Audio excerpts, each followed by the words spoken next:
G'day! It's been a while since I've done a World of Warcraft video, but I felt inclined to put one together. Just a bit of for people who old-time subscribers to this channel, you might have remembered way back in the day, I used to do something called Musings videos, which is me just rambling about my thoughts of some aspect of WoW.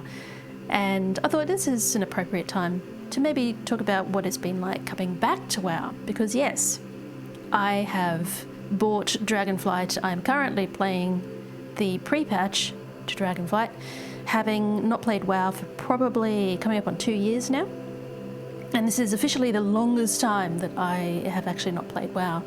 So since vanilla, since 2004, and yeah, last sort of 1 to 2 years I stopped playing.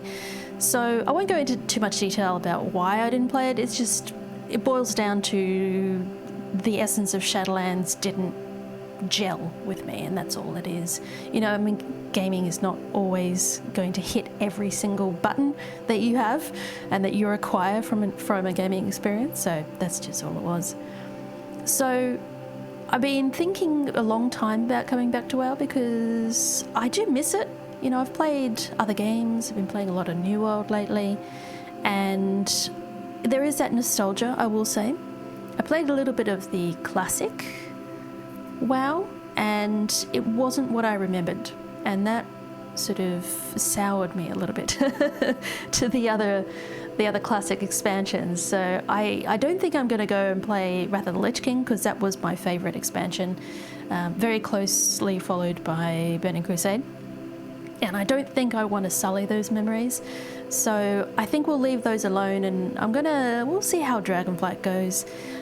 There's some things that I'm very hopeful about, but coming back to WoW before the expansion, during the pre-patch, where it's still Shadowlands content, was probably, in all honesty, a bit of a mistake.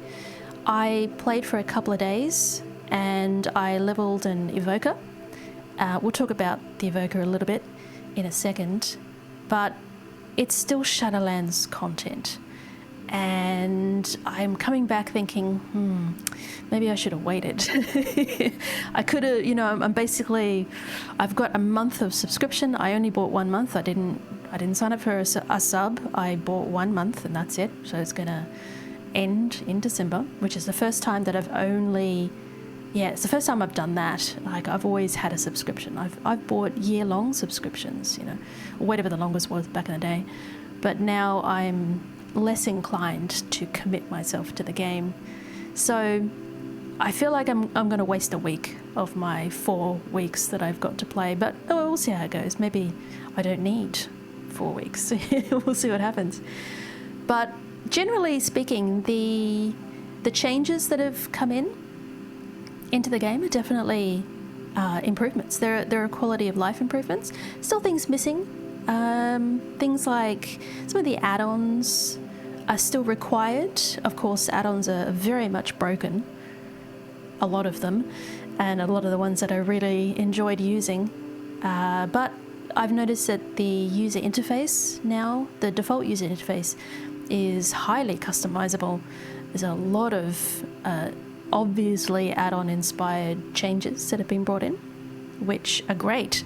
We might actually have a reason to maybe not, 100% use the default UI, but certainly to reduce the number of add-ons, which is great in terms of the load on your loading screen, because the more add-ons you have, of course, the slower your loading screen is going to be. So that's a plus, I guess. The customization for the character creation, the Drakthir, is, I think, fantastic. It's something that I wish WoW had much earlier, like far, far sooner to now. This is what, the 10th expansion? Is that right? Patch 10.0, and it's taken us this long to get to this point of customization for characters, but it is great, and I'm thankful to see it finally. It's great detail, and there's a lot of time to be wasted, not only at the character creation screen, but also when you inevitably return to the barber for free alterations, thank you very much. So not only have they given us immense customization with the Drakthir at least, it's also free. So I have spent, of my 2 days that I was playing, I've spent probably equivalent of maybe 2 or 3 hours, like that long. It probably took me nearly, I've got to be at least 30 to 45 minutes just creating my Drakthir. And then I have been a couple of times to the barber since then. And it's just good fun. You can save your customizations.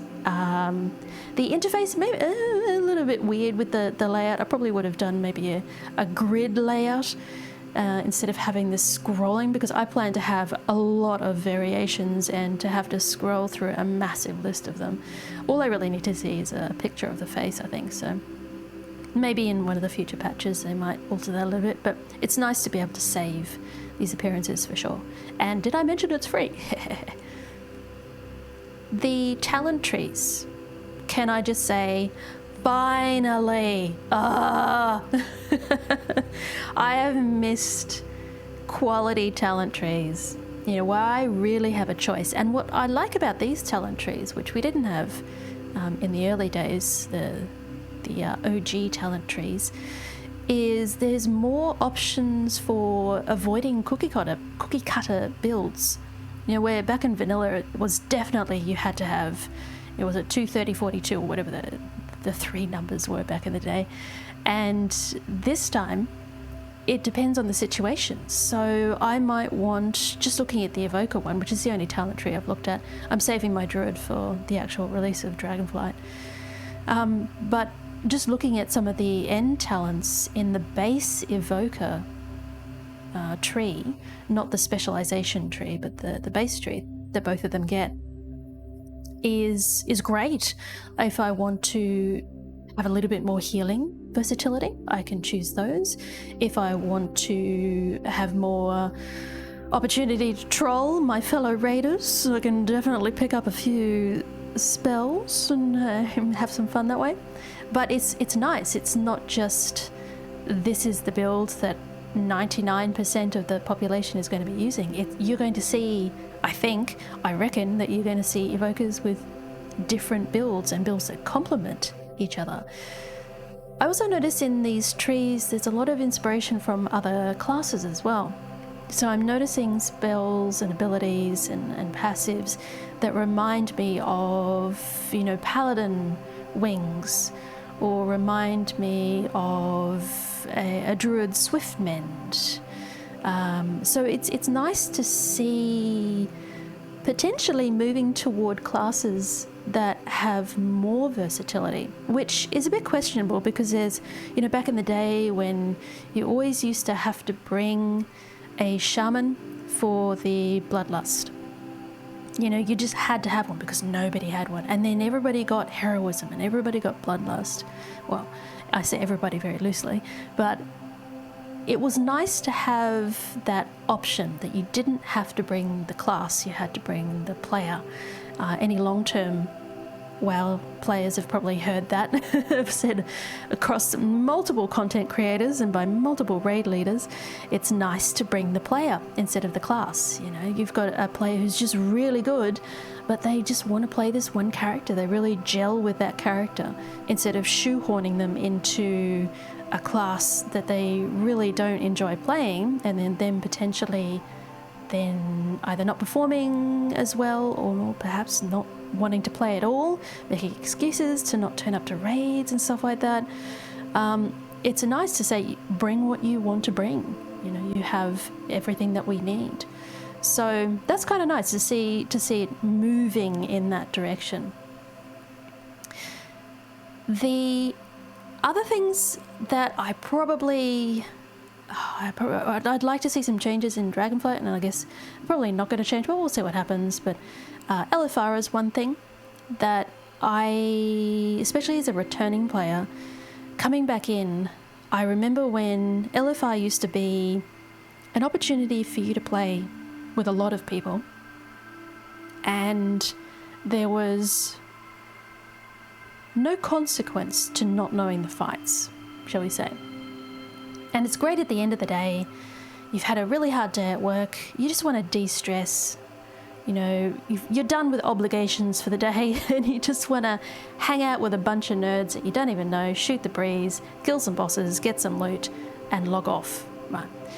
LFR's not like that anymore. And I'm sure it hasn't been for quite a while, but like I said, it's been 1 to 2 years since I've been playing this game. But certainly coming back to it and having a look at the latest raid, which I have absolutely no experience with, I went in there and the LFR raid that I was in wiped on trash, which I think is probably unusual. I don't think that's a common occurrence, but the fact that it even happened back when LFR used to be where you would never see any mechanics because everything was dead.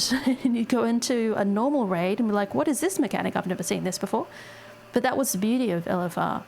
You know, it was a raiding experience without the need to look at the dungeon journal. You know, you don't need to know the fights. You just go in there and look at the pretty lights and then log off for the night. So I miss that. LFR is definitely harder.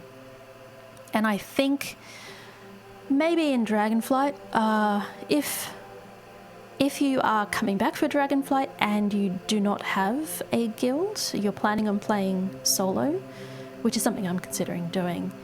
I don't really want to commit to a raid schedule, but I think you might need to put in some effort to learn some fights for LFR. Pugging normal, heroic, mythic kind of things, that's obviously something where it's expected that you've looked at the fights and you understand the mechanics, but I think you also need to do the same for LFR at this point. Hopefully, you know, maybe they'll change that. Maybe they'll introduce difficulty levels for LFR, who knows? That'd be a thing, but yeah, I don't know. I'm guessing there's been some pushback from players wanting to get a more in-depth raid experience with LFR, so that when they go into a guild group, they feel like they at least know things. But I feel like that is more an onus on the player themselves. If you want to do an organised non-LFR raid, it's incumbent upon you to actually look up the mechanics and to look at guides. But I don't see why LFR needs to be that way. Anyway, that's just my $2. Apart from that, I am hopeful for Dragonflight, I will say. Especially, I mean, just the talent trees alone. I'm really interested to see what the other classes are doing, and I'm kind of keen to see what they're going to do with my little baby druid, and to see how those come together in, you know, groups where you have 4 evokers and 1 tank, which I've already done. I had a dungeon group with 4 evokers and 1 tank. There was an LFR group that had, I think, like 14 evokers in it, and the rest were just, you know, the classes. But it's definitely a hero class, so of course everybody's going to be playing it while it's coming out, and I know that the Dragonflight launch is going to look like that too. So you're going to see a lot of teal, for sure. And that's okay. And then eventually, you know, we'll move on to something else. The evoker itself, I'm not sure how I feel about it, to be honest. It's interesting. I'm not... I don't know why, but I'm not excited by it. When the DK came out, I was excited. Like, that was really fun class, especially having, you know, a tank that could do all this damage. It was a 2-handed weapon wielding tank that could just heal itself, and the whole theme around all the gross, you know, pustules and blood, and it was just a really well put together class, I thought. And then when our lovely monks came out, when the demon hunters came out, demon hunters with their double jump, monks with the, I guess, panda, and the whole keg theme. I don't know, it was just something that was exciting about those ones when they came out. The evoker, for me, the thing I'm most excited by is the customization. So maybe if we didn't have the customization, maybe there'd be something else that would excite me about it. But I'm not. The saw thing is interesting. I haven't got the hang of it yet, so maybe that's something that will be more enticing when I do actually use it more often and I become more fluent with how the mechanics work. The moment it's a little bit weird. I sometimes can figure out how to use it, and other times it doesn't seem to respond in the way I would expect. I don't know if that's just a pre-patch bug thing or if that's an intended mechanic. I'm not sure. But other than that, there's some nice spells. There's a lot of cooldowns. There's a bit of a rotation that feels quite balanced between a single target rotation and an AoE rotation, which is nice. I like knowing that I've got AoE dedicated spells that are going to give me a lot of AoE damage when I use them, as opposed to, using single target spells in an AoE environment. That always feels a little bit weird. You've also got some of the talent trees give you a little bit more of maybe a pendulum feel, like Druid's Lunar Solar kind of thing. So I feel like there's some flexibility for changing the gameplay. Maybe that's something that I need to look into once Dragonflight comes out and I've leveled my Druid. Yeah, I'm not sure. We'll just say it's a pending opinion, but the one to begin with, the initial general feeling is I'm not excited, but I hope I will be about the Evoker. And likewise about Dragonflight. So that's it. I'm done. That's my rambling. Thanks for listening if you made it all the way through to here. If you did make it through this long rambling video, please let me know your thoughts. Are you playing Dragonflight? Are you intending to stay away from WoW? Have you played WoW? Have you not played WoW? What other random questions can I ask? Tell me about yourself and your social security number. Anyway, thanks for the company. Whatever it is that you're doing, I hope it goes well and you are taking care of yourself and those around you. I will see you when I see you, and not a second before.